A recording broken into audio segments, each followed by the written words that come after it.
When it comes to quality sleep, Ashley has you covered with top mattress brands at winning prices and with special financing options available.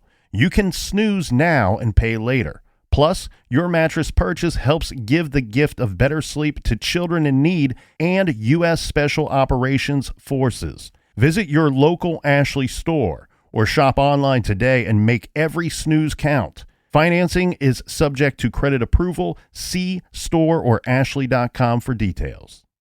Dreaming of overseas adventures or connecting more deeply with family from afar? Rosetta Stone bridges the language gap. I've tried others, but Rosetta Stone's immersive lessons and voice feedback technology are game changers. Dive into 25 languages by learning intuitively, just like when you were a kid. And here's the holiday sparkle. Grab a lifetime membership now and save 50%. Gift yourself the world. Head to rosettastone.com now and save 50%.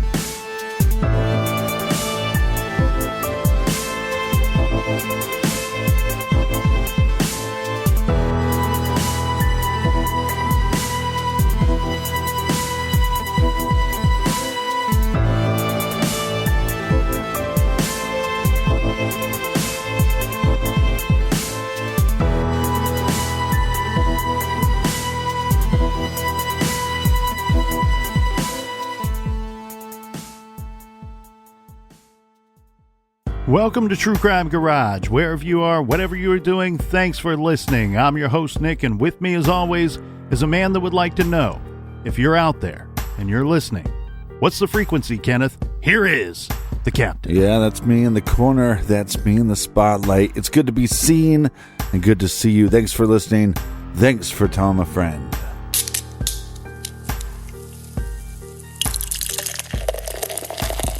This week, we are very happy to be featuring Sunset Cerveza by Oasis Texas Brewing Company in beautiful Austin, Texas.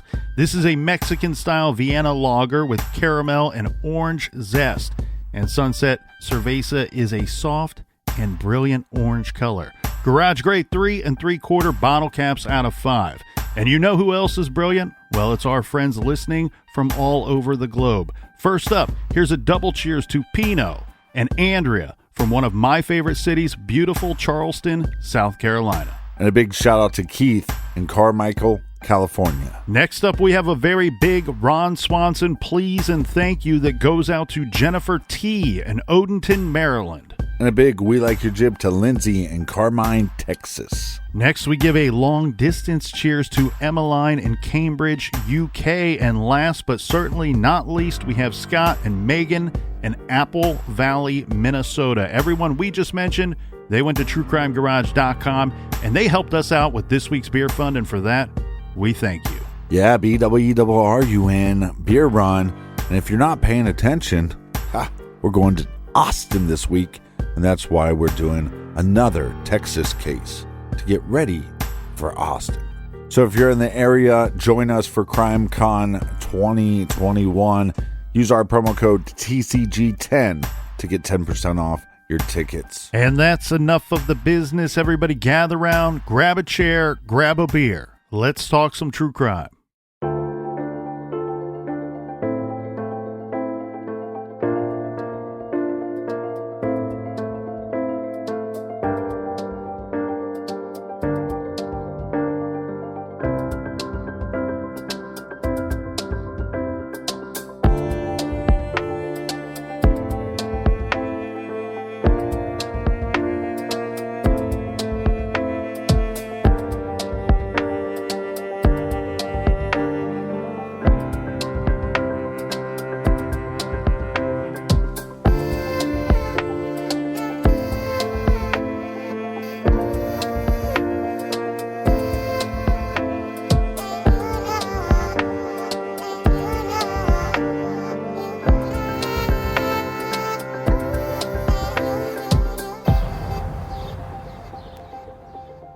Picture this. You're a mother or father. For the sake of this week's true crime story, it will make more sense from the perspective of the mother. It's the middle of summer in Austin, Texas, and it's plenty hot outside. Your oldest is your 18-year-old daughter. Now, at this age, she's your daughter, but she's not really a child. But she is still not yet a woman. She's really still a girl, but she's finding her way. She's just starting to carve out her little place. Her soon-to-be well-deserved little place in this world. She's had some ups and downs, but it's really starting to feel like she has put most of those downs behind her. And through her own hard work and dedication to herself, she's really starting to put it all together. But there's this.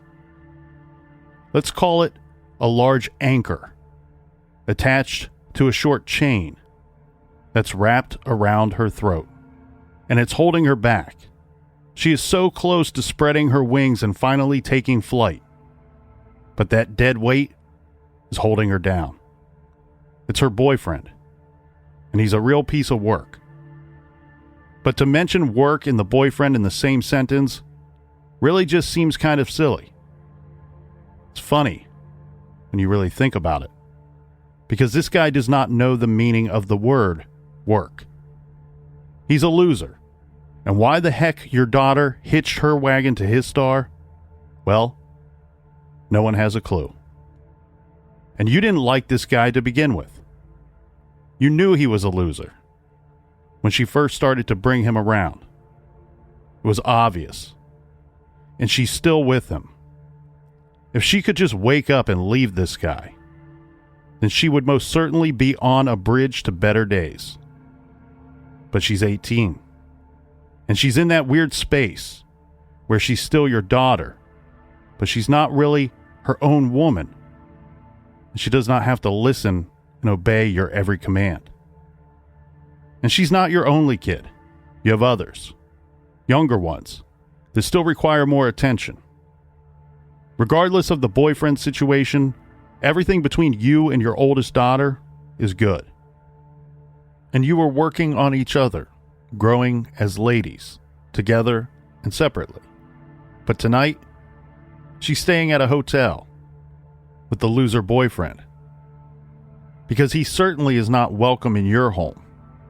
Morning rolls around, and the two of you had plans to go shopping, but your daughter doesn't show up. And now, you're angry. But it's not the first time that plans have been broken or mom got stood up. We'll go shopping without her, you decide. After all, she's the one that promised that she'd be home first thing in the morning, as this was a special shopping trip. Mom and her 4 girls were going shopping in San Marcos. But your 18-year-old daughter never showed. And now, it's 15 years later, and you're still waiting for her to come home. This is True Crime Garage.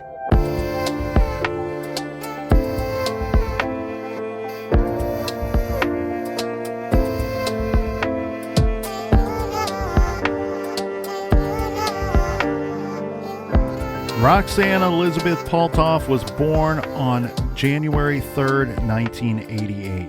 And 18 years later, Roxanne is living at home with her mother, Elizabeth Harris, and her sisters and 1 brother in Texas.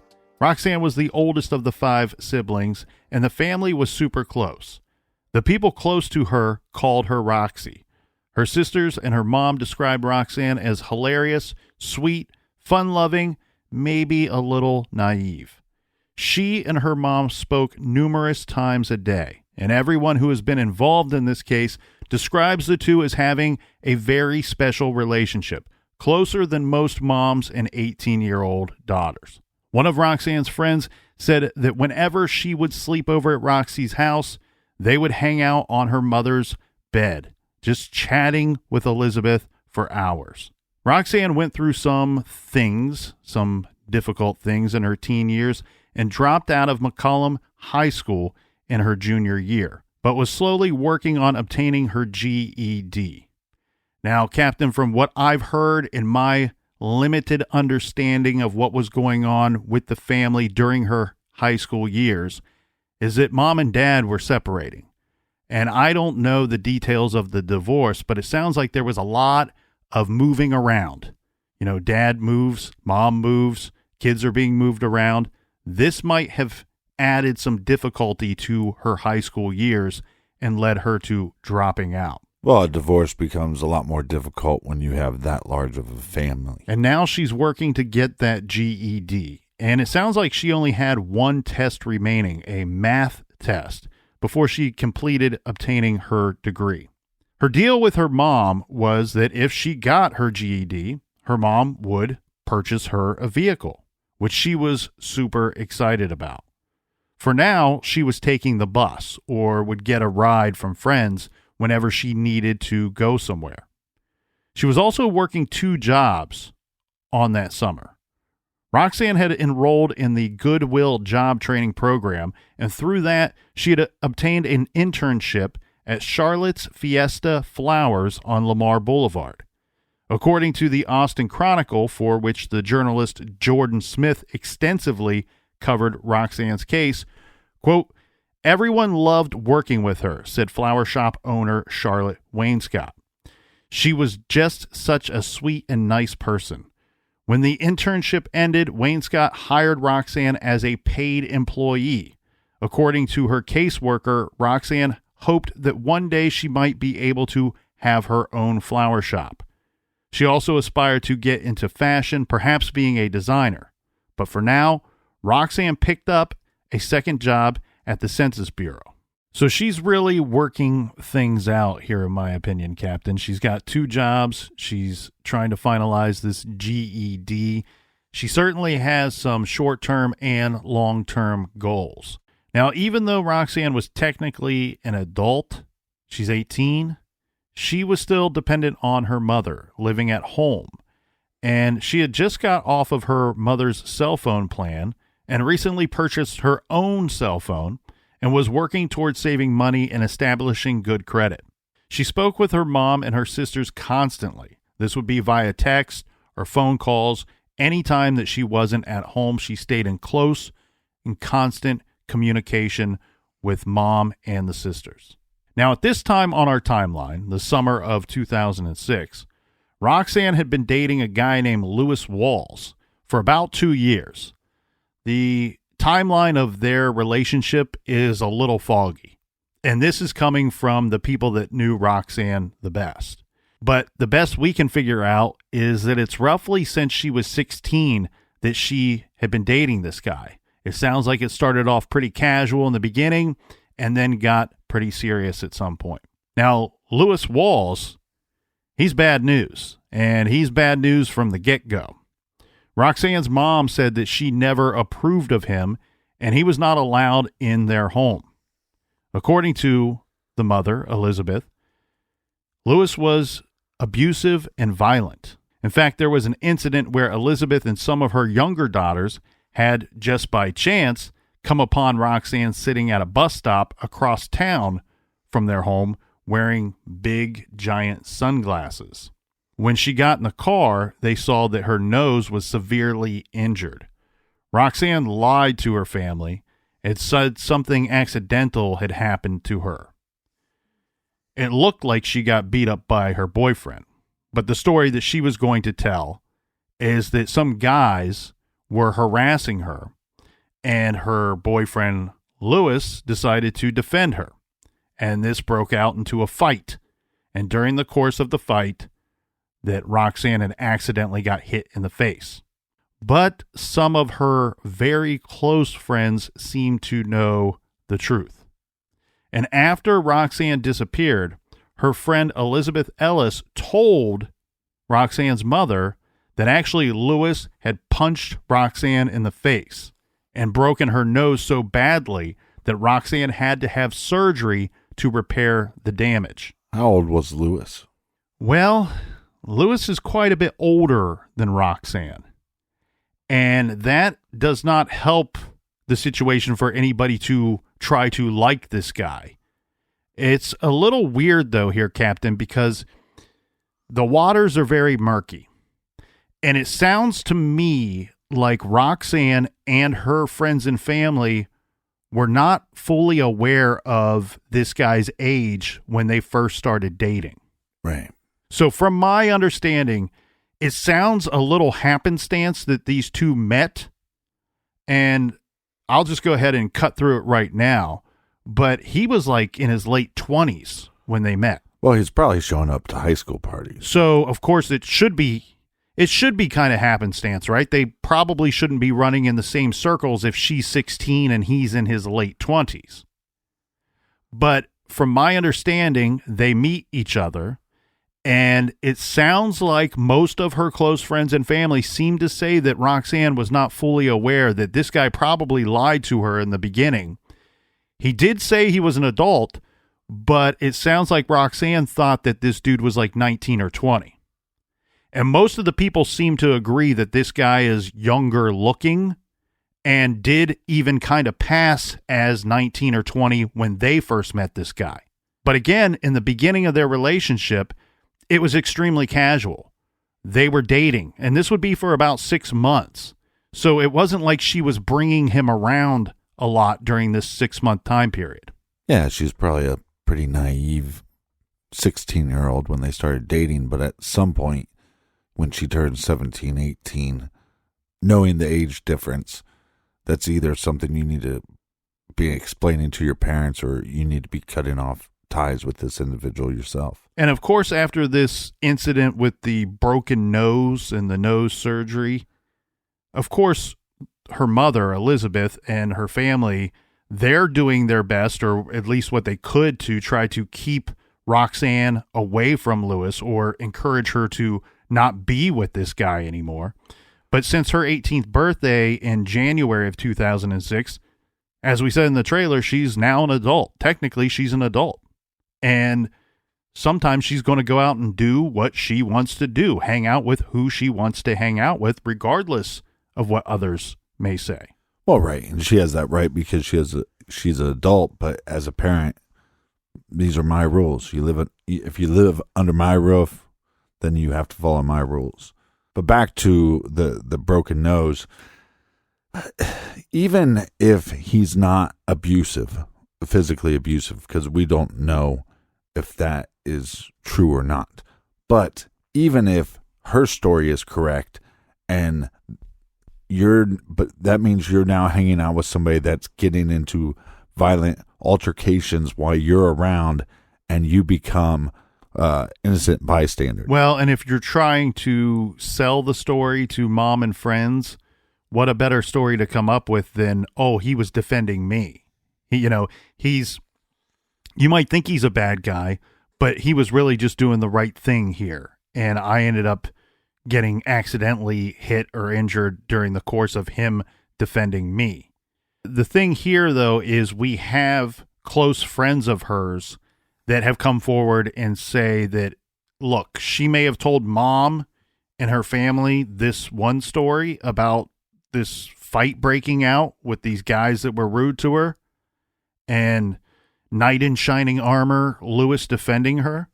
Yeah. But she told them a completely different story, her two friends, and that involved him punching her in the face.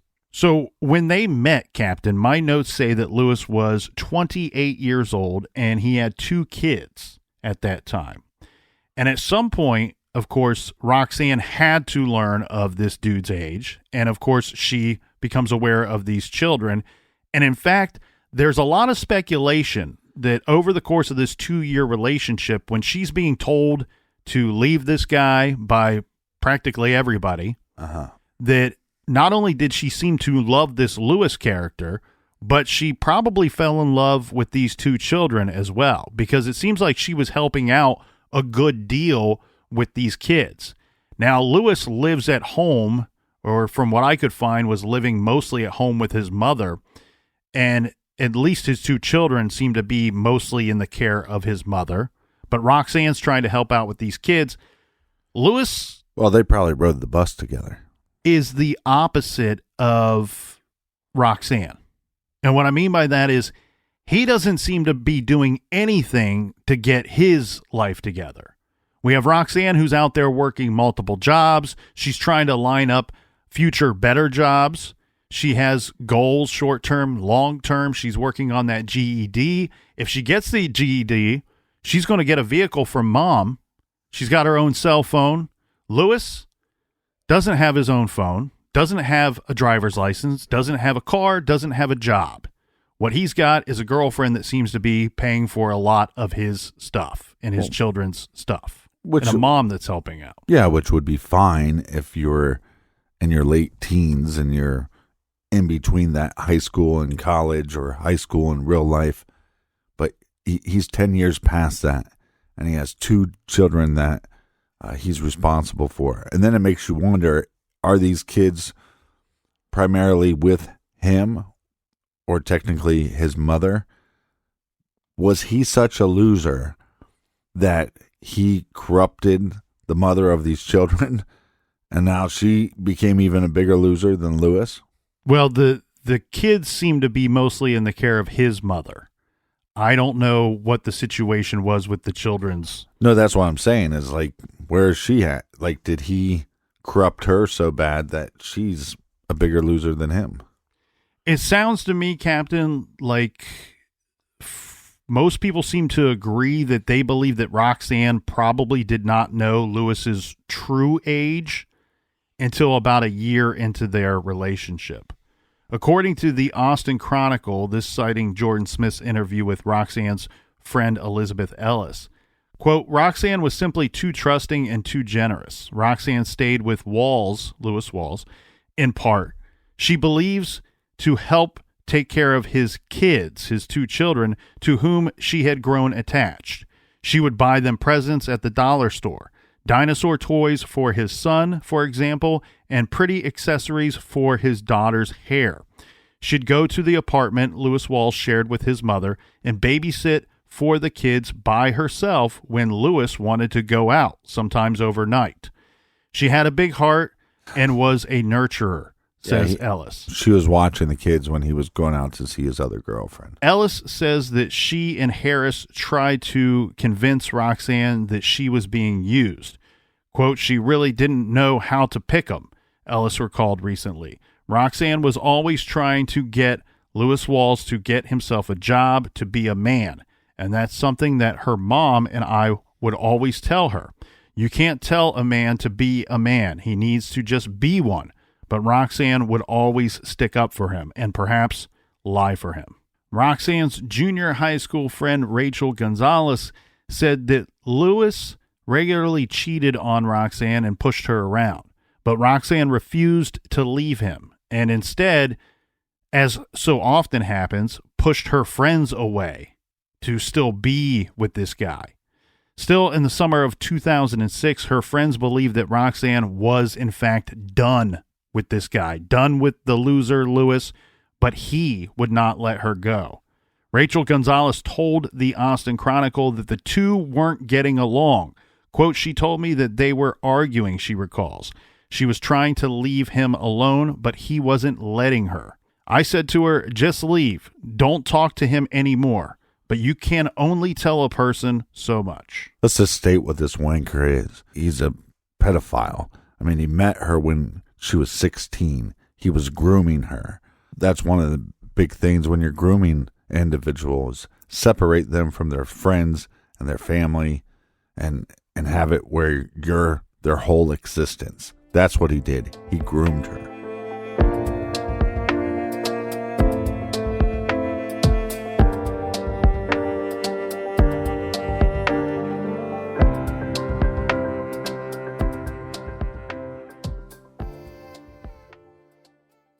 This show is sponsored by BetterHelp. Do you look forward to the holidays? Maybe you struggle with seasonal blues. This time of year can be a lot, and it's natural to feel some sadness or even anxiety about it. But adding something new and positive to your life can counteract some of those feelings. Therapy can be a bright spot, something to look forward to make you feel grounded, and to give you the tools to manage everything going on. If you're thinking of starting therapy, give BetterHelp a try. It's entirely online, designed to be convenient, flexible, and suited to your schedule. Just fill out a brief questionnaire to get matched with a licensed therapist and switch therapists at any time for no additional charge. Find your bright spot this season with BetterHelp. Visit BetterHelp.com/garage today to get 10% off your first month. That's BetterHelp, HELP.com/garage. Dreaming of overseas adventures or connecting more deeply with family from afar? Rosetta Stone bridges the language gap. I've tried others, but Rosetta Stone's immersive lessons and voice feedback technology are game changers. Dive into 25 languages by learning intuitively, just like when you were a kid. And here's the holiday sparkle. Grab a lifetime membership now and save 50%. Gift yourself the world. Head to rosettastone.com now and save 50%. You can start your day off right when you find a professional on Angie to get your plumbing right first. Connect with skilled professionals to get all your home projects done well. Visit Angie.com. You can do this when you Angie that.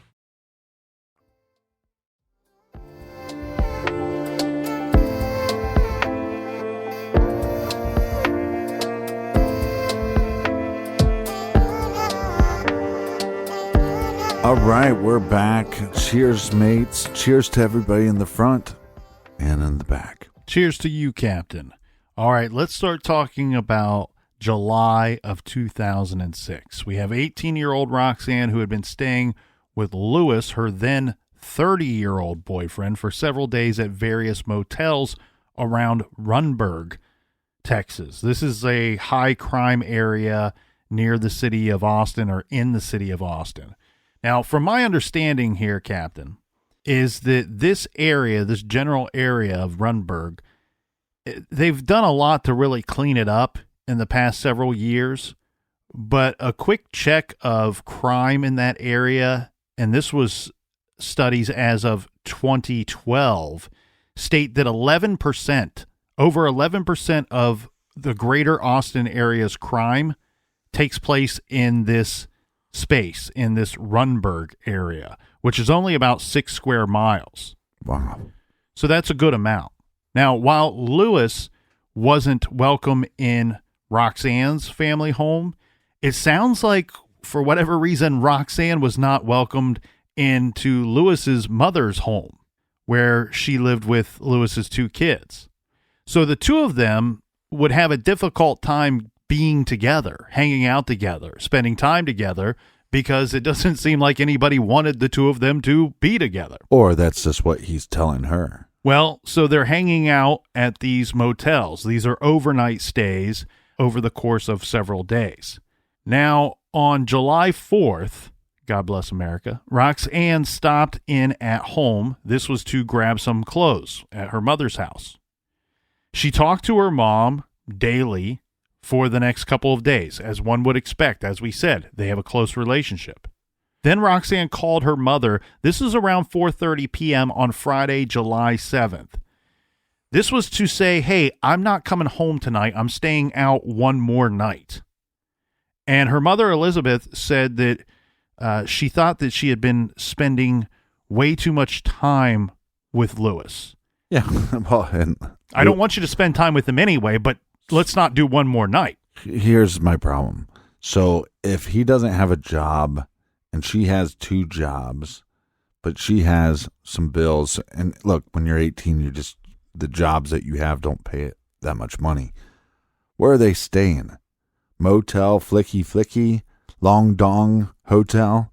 I mean, they're staying in crap hotels. Agreed. And you have a couple where only one person seems to have any kind of income. And to defend Roxanne here a little bit, I do think she was making pretty good money at the time, given her age anyway. As you said, a lot of jobs when you're 18 don't pay a whole heck of a lot. No, and I'm not knocking her. What I'm saying is, when you're 18, your jobs don't pay that well, and plus she has these expenses. She has to support him. And so she's probably paying for these hotels. I mean, this guy is just a manipulator, a user. He should have these expenses. He just doesn't. He just chooses not to have them. And I kind of go back to what her friend and her mom were saying about you can't tell a man to be a man. He just has to be a man. And one thing I've always thought, here we're talking about a 30-year-old for crying out loud, but one thing I've always tried to tell younger people, and even myself in my younger days, is age does not dictate whether a boy becomes a man. Just because you wake up one day and you're 18, you're not a man. A man is someone that upholds their responsibilities in life. And this dude certainly is not that. Yes, some boys never become men. And I could get past the age thing a little bit. Not when she's 16. If he was 30 years old and he met an 18-year-old, technically that's legal in the eyes of the law. But if this guy had a job, was supporting her, taking her nice places, buying her nice things, telling her to go to college, I could get past that. I can't get past a 28-year-old manipulating and grooming a minor. Well, and you're exactly right. What you have here is when she's 16 and leading up to this time of her actually being an adult at 18, he is in fact grooming her, because by this point I can't say for certain what was going on in the relationship at this very day in our timeline in July of 2006. But what's clear to everyone is at some point she fell in love with this dude. And so she was blinded by that love, that affection. Mm-hmm. And so, of course, she's probably not making the best judgments and decisions at the time because her love was blind.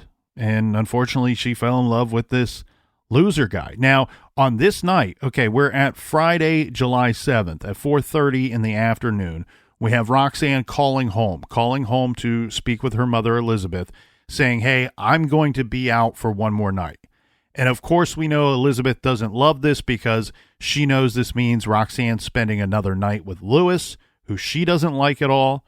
But on top of that, there's an added urgency to getting Roxanne to come home because they had already agreed that Elizabeth, Roxanne, and Roxanne's sisters, they were all going to go on this big shopping trip in the morning.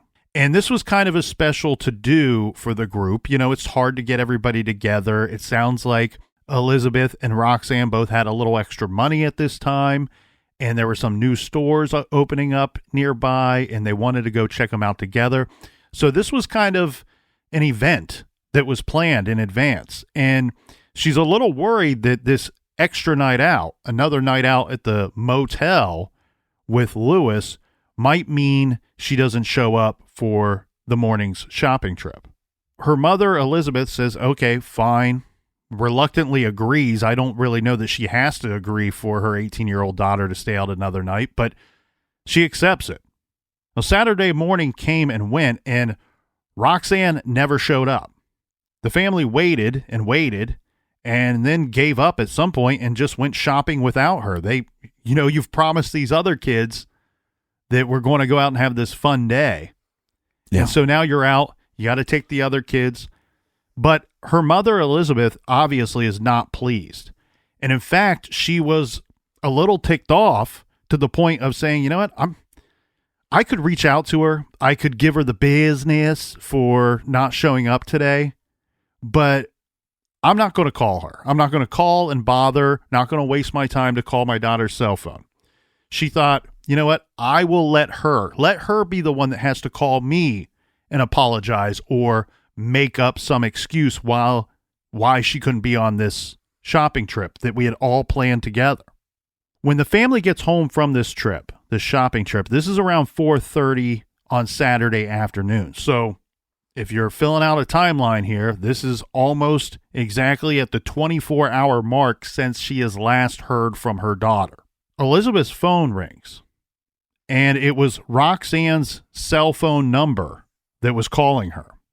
So Elizabeth answered it. She's thinking, all right, here come the excuses, or here comes the apology for missing the shopping trip. Right. But she's immediately surprised when it's not Roxanne on the other end of the phone. In fact, she's quite surprised to hear that it's Lewis that is calling her, a guy that she does not like, that probably has no reason nor business to be calling her. Mm-hmm.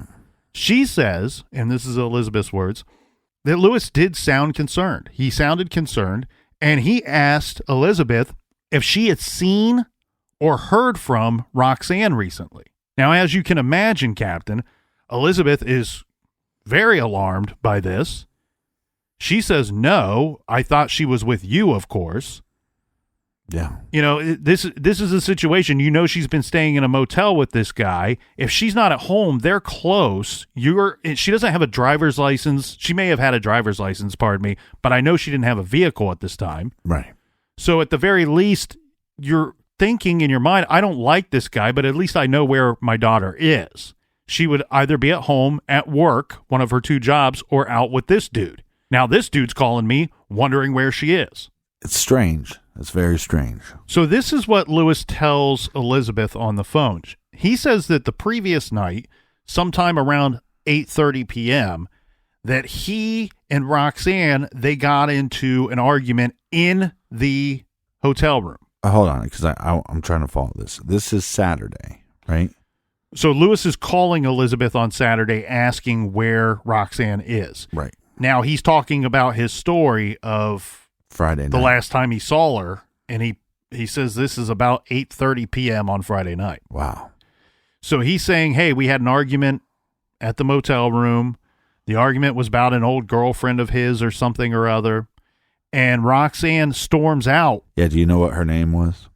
I do not. Skankosaurus Rex. She sounds lovely. Yeah, she was a dinosaur of a woman. Whatever went down, Roxanne, according to Lewis, underline that, stormed out of the motel room and left, walking away from the hotel. Right. Lewis says, hey, he tried to go after her, but she wanted nothing to do with him. Finally, you would think, right? He saw her walking along the service road out in front of the motel, and then he says that he saw her make a left, again, she's on foot, onto Middle Lane. So he went back to the room, and he says that, you know, he's going to try to cool down. It was a heated argument. He was just going to let her blow off some steam. He's going to chill out in the hotel room, wait for her to come back. Well, in his defense, right? In his defense, she doesn't have a car. You're in a bad area. She's probably not going to just take off on foot. So she might just pace around a little bit in the parking lot and come back in. Yeah, this is one of those times when, you know, look, if you've lived in a city long enough, you are aware of the bad areas, the bad parts of town. Yeah. And you just hope and pray, and I do this with even people I don't know, kids I don't know. I hope that 16, 17, 18, 19-year-old young people, that they realize what could happen, what can happen when you are in a bad area. Of course, bad things can happen anywhere. Right.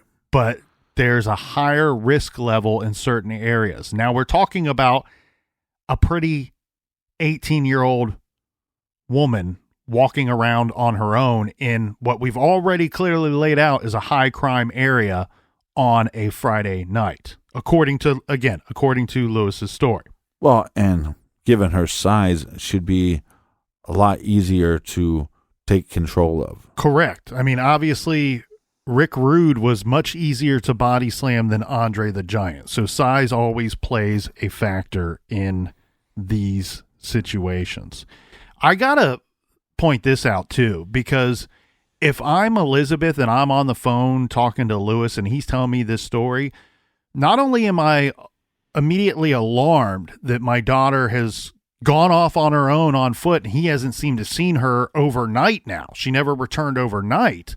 Right. But my mind's also going, wait a second, this dude's calling me on her phone. Her phone number was the one that came up on my phone. Yeah, so did she storm out and just leave her phone? That doesn't seem like something that it doesn't seem right. A woman would do. Doesn't make sense, but okay, let's give Lewis the benefit of the doubt here. If he is in fact telling me the truth, well, then that means my daughter went off on her own on foot in a high crime area without even a cell phone.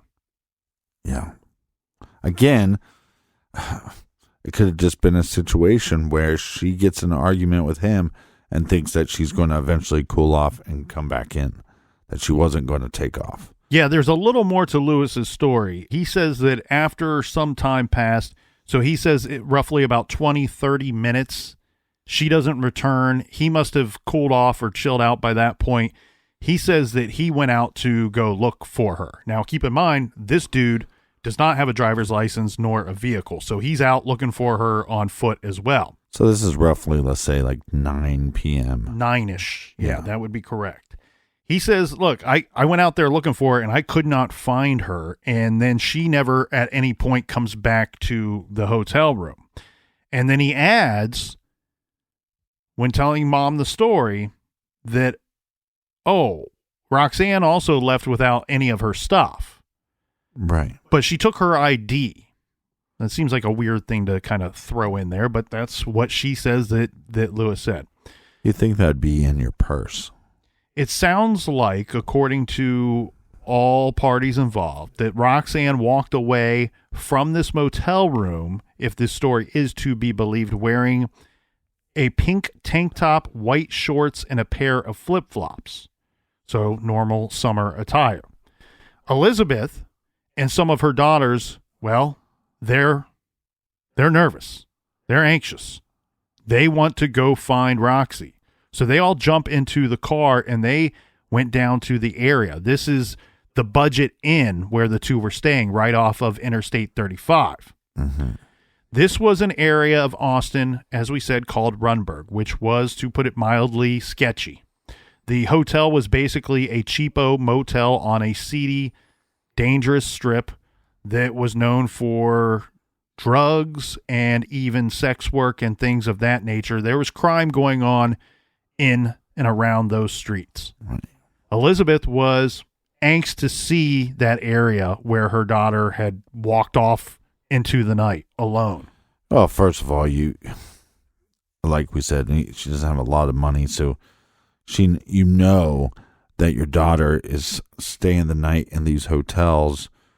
You can't really say much because she is 18, but at some point, as the mother, then you have to decide how long are you going to put up with this until you put your foot down and say, hey, if you're going to keep doing this stuff, you're going to just have to move out. Well, and in Elizabeth's defense, with Roxanne here too, we have a situation where Mom probably doesn't fully know exactly what's going on other than what she's being told by Roxanne. So right. Elizabeth says she shows up to this area, to this place, and she's like, oh, I was kind of under the impression that they were staying at a nice hotel, not some rundown place that's, a dump near the highway. Well, it's nice to Lewis. But right. She opened up the door and she's like, oh my God, it smells like feet in here. To Lewis, it's like Disney World. Yeah, he's like, man, it's so nice to be out of my mama's house for the night. So Elizabeth and family and friends spent the next couple of days trying to track down Roxy and, of course, searching the area around the motel. They peered into ditches and climbed the sides of dumpsters, but found nothing. No sign of Roxanne or where she could be. Can we take a step back for a second? Because, okay, if we believe Lewis, then I applaud him for calling his girlfriend's mom. He knows she don't like me, but it's gotten to a point where I have to call her. So I would applaud him for that.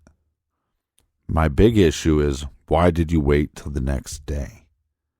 Once you go out looking for her and you can't find her and you know that she doesn't have her cell phone on her, so she wasn't able to contact anybody that she knows, there would be no way for her to get to an area of safety that she knows, that Roxanne knows.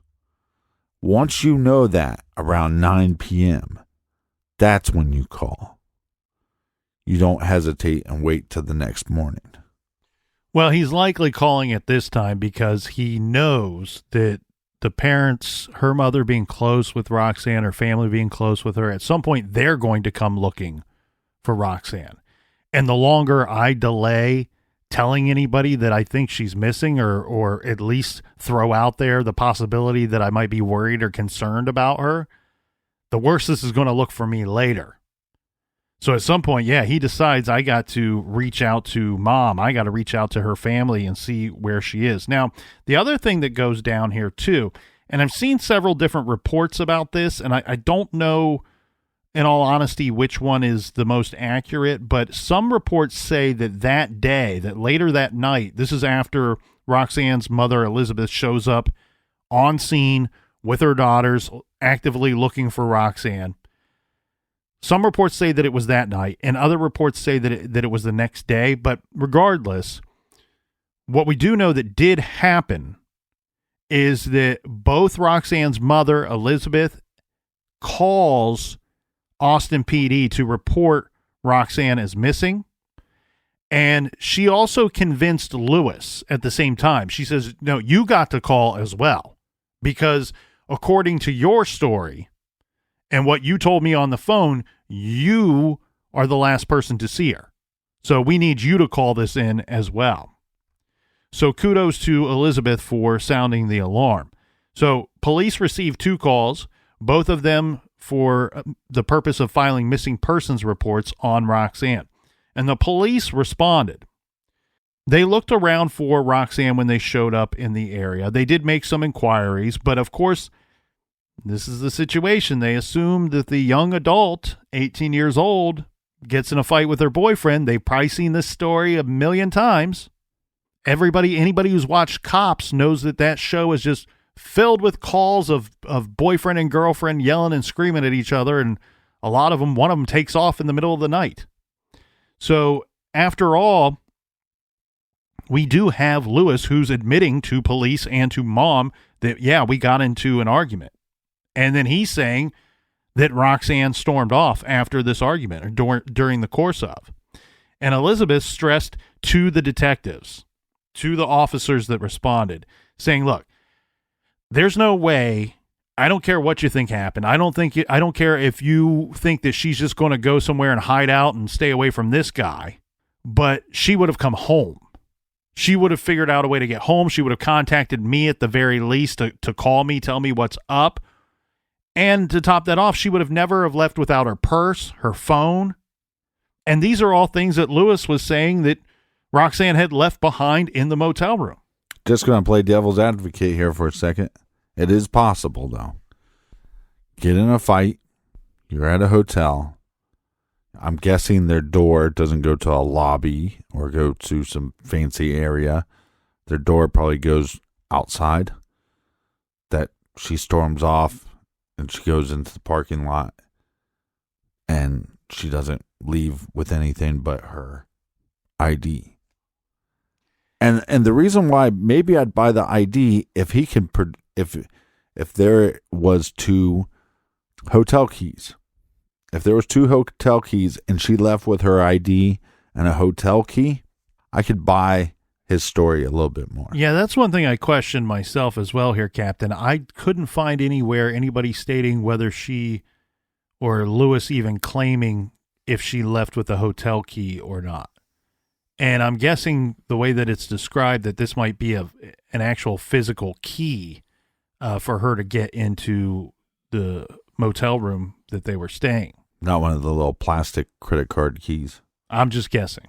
Now, the other major red flag here, though, is going to be a few days after Roxanne disappears. This is when Lewis finally brought to Elizabeth, Roxanne's things. This is 5 days after she had gone missing. On the 12th of July, he comes over, he hands her a bag of clothes, Roxanne's phone, Roxanne's jewelry, her toothbrush and makeup, and her pink purse, saying these are the items that she left behind when she stormed off.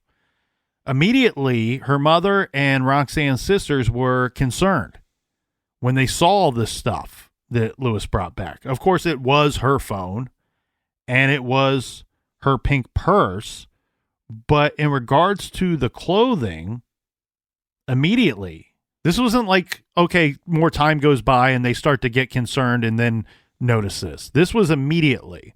They noticed that the clothes they were given, none of them believed that they belonged to Roxanne at all. And in fact, her sisters swore that they knew every article of Roxanne's clothing because her and her sisters all kind of shared clothing. Even, fighting, arguing over clothes at times, the way that sisters will do. And not only was this stuff that they said was not Roxanne's, wasn't her style, wasn't something that she would wear, but it's also stuff that's all the wrong size. And Roxanne's purse still contained her wallet, and her ID is missing. Further, that wallet did contain some items that the family observed with horror. These were Roxanne's rings. According to her mother, Elizabeth, quote, even when she went swimming, that girl wore accessories. Why on earth would Roxanne take off all of her jewelry and leave it behind and then storm off into the night? As you pointed out, Captain, she's leaving with, if we are to believe Lewis, she's leaving with no money, no phone, and in an unsafe and unfamiliar area. My answer would be that she wouldn't. And that Lewis is probably not really telling the truth here. Regardless of my feelings, what we do know is that this story that Lewis is telling, it does not sit well with Roxanne's family. I hate to play devil's advocate for this giant pile of dog shit, but is it possible she took off her rings? Why would he return these items if they weren't hers? No one's questioning the rings. Mm-hmm. It sounds to me like they're concerned that the clothing I understand the clothing, and maybe this son of a bitch returned Skankosaurus Rex clothing to the wrong house. Several days after she goes missing, he's still in contact with the family. Then he takes every item that he claims that she left behind. Look, within seconds you can explain away certain things. Somebody says, well, that girl would swim in her rings. Well, maybe she took a shower. Maybe she was putting on lotion and she took off the rings as they were in a fight. And then she got pissed off and she walked out of the room. Every little thing that they're pissed off about, you can explain away within seconds. He returned the cell phone. He returned clothes. Oh, well, we don't recognize those clothes. She stayed a lot over at Lewis's house before there was confrontation and she wasn't allowed to stay there. So is it possible when they were at these hotels, did they go buy clothes and she didn't take a bunch of clothes with her, or did she just get clothes from Lewis's house and then they went and stayed in these hotels? I just think you can explain away some of these things that they don't like. Of course you can. You absolutely can. It does become a little difficult that the clothing size does not seem to match up. But you're right. You can explain some of these things away. The problem, though, being it's been 5 days. You've not seen her nor heard from her, and this suspicious activity continues. And a lot of it is circling around one dude. And I want to make sure that we're not painting the wrong picture here, because this is not Lewis spending 5 days with these women trying to look for Roxanne. No, he has very, very limited communication with Elizabeth and the sisters. Right. So much so that, yeah, he called Elizabeth. Yeah, he agreed to file a missing persons report. But other than that 9 o'clock time that he says he went out and looked for her for a little bit and couldn't find her, nobody else is saying that he was actively looking for Roxanne at any other point, ever. That he was assisting Elizabeth and the sisters looking for Roxanne. No, he wasn't. In fact, that he was so limited access to Roxanne's family that even though he says, hey, she stormed off and left all of this stuff here, he wasn't available to give them that stuff until 5 days later. And when he shows up with it, it's not a meeting of the minds. It's, oh, here's a bag of your sister's stuff. Right. Peace out. And then you open up the bag after dude leaves, and the items in there are not checking out with what you know about your sister. Yeah, my biggest problem with Lewis is the hesitation to call, especially her being in that area. You know what she doesn't have on her. You don't hesitate. You don't hesitate that long to call. So what's going on? But hold on a second. How the hell did they get to the hotel in the first place? Well, there's public transportation in these cities. Well, no, I understand that, but I'm saying, do we know how they did it? Did they take a bus? Did they get a cab? Did they, because neither one of them drive.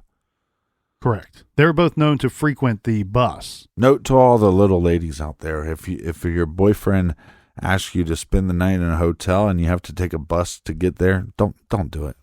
Tell him to save his money or save your money so you can get a car. Yeah, she's probably paying for the motel room. Now, in the meantime of what's going on, I want to make sure that everybody understands what's going on here. Again, saying he's not actively out looking for Roxanne, as far as we know.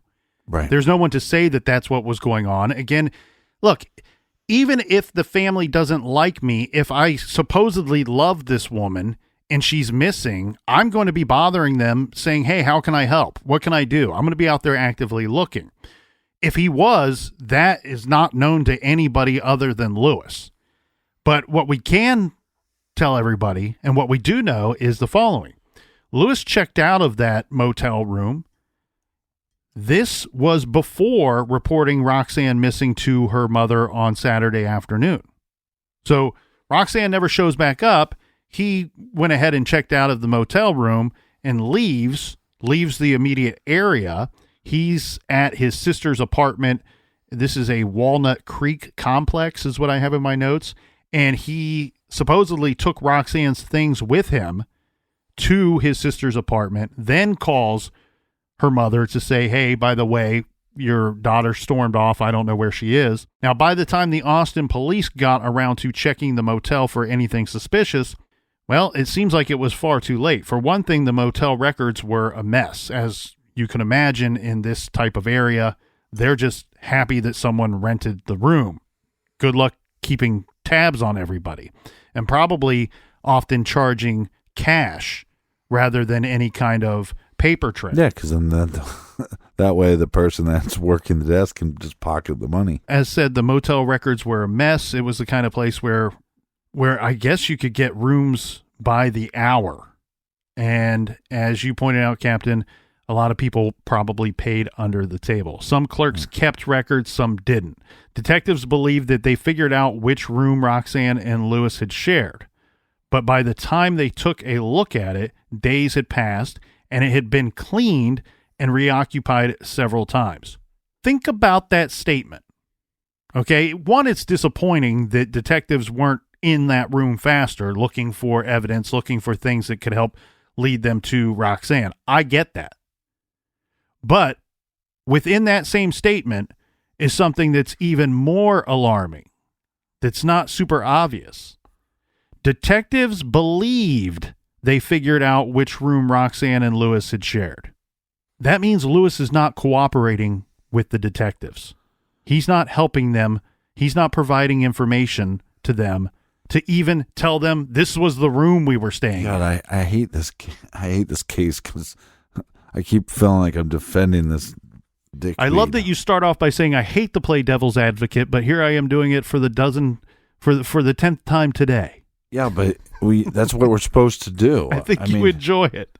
No, I mean, that's why we're here. Here's this case. This girl went missing. This guy seems like a giant bag of turds.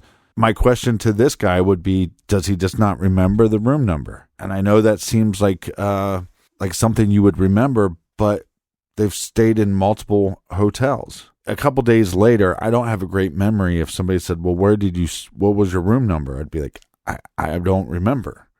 Well, can you take us there? I think so. You know what I mean?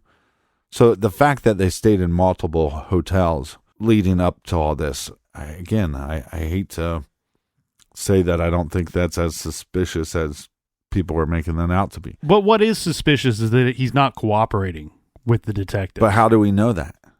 Because they have no clue what room that they stayed in. Yeah, but if he doesn't know, then he can't tell police. So it's not there. That's not evidence of him not being cooperative. If they came out and said, hey, we asked Lewis and he said, I don't remember and I don't give a shit, or I remember but I'm not telling you, that's being uncooperative. Or they're calling Lewis and he's never answering the phone or never calling them back. Which I believe is probably the case. And I have every reason to believe that he is fully aware of where they stayed, the room that they stayed in. I believe he's not being cooperative because he's got a lot to hide. Either he did something or he knows a lot more than what he's saying. And I think it's easy to see this and go, yeah, he probably does know more than what he's saying because he ain't saying anything. So it's difficult for me to believe that when you are reporting your girlfriend missing within 24 to 48 hours of the last time that you saw her, think about that. He checked out, his words, the morning after he last saw her. So that means within 20 to 30 hours of the time that you checked out of the hotel room, you don't know what room you stayed in? If it's somebody that I truly cared about, if I'm contacted by police or talking to police and I say, this is the last time I saw so-and-so, what room did you stay in? I can't remember if it was 318 or 308. Maybe it was 218. I can't remember. I'd be happy to meet you guys there, or could you pick me up and we'll go over there and I can look. Maybe if I see the door or walk to it, I can walk to the door and show you where we stayed. But also what we're assuming is that she paid for the room. So she got the room number told to her. She grabs the keys. They walk down. She might have never told him, we're staying in this room. Other than leaving for 30 minutes to look for her. And I'm sure he didn't go that far. It's amazing he found his way back to the hotel room to begin with. Like a lost puppy. He had no idea where they were staying. Well, it might have been on the key. I'm just saying that, especially somebody that stayed in multiple hotels, it's possible that you wouldn't remember.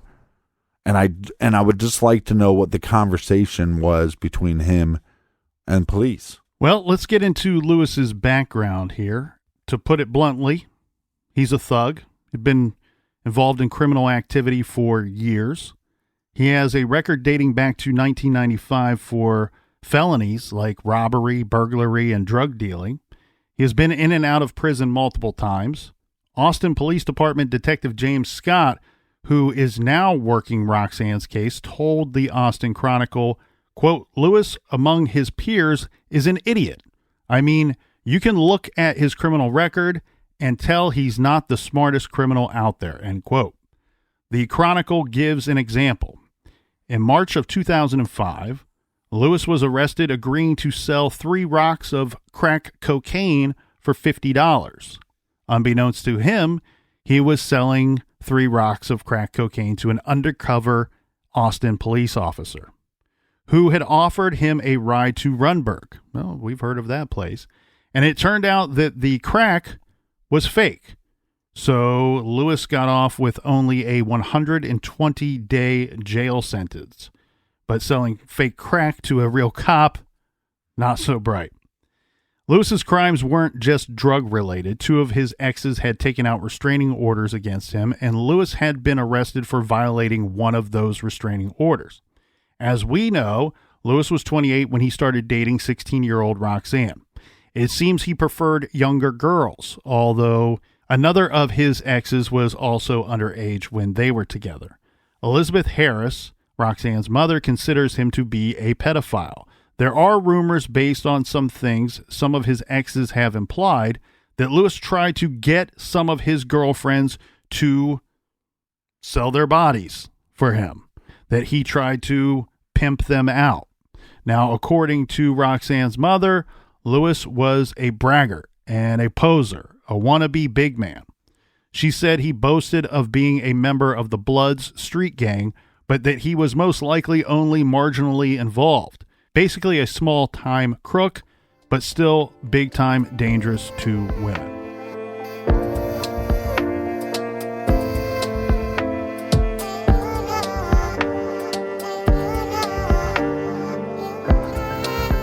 So much more to get to in this episode. Stay tuned till tomorrow. If you need more True Crime Garage in your earballs, check out our show called Off the Record.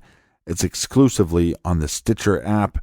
To find that, just go to the Stitcher app or go to our website, truecrimegarage.com. And until tomorrow, be good, be kind, and don't litter.